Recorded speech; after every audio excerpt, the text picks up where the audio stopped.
ফুল আঁকছিস? দাঁড়া, মাকে বলছি। এই দাঁড়া দাঁড়া, তোর জন্য একটা স্পেশাল গেম আছে, খেলবি? কি স্পেশাল গেম? দেখা দেখি। এইটার স্পেশাল গেম এটা কাটাকুটি বাতে খেল। দাঁড়া, আমি প্রথম খেলবো। উঠাই দেই। বাবা এদিক ওদিক করছিস কেন? যেখানে দেবি দে না।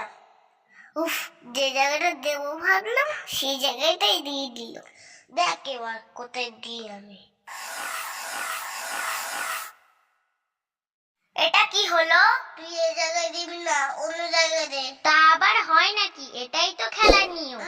নিয়ম তুই বেশি জানিস। তুই হাত ছাড়া, আমি এখানেই দেব।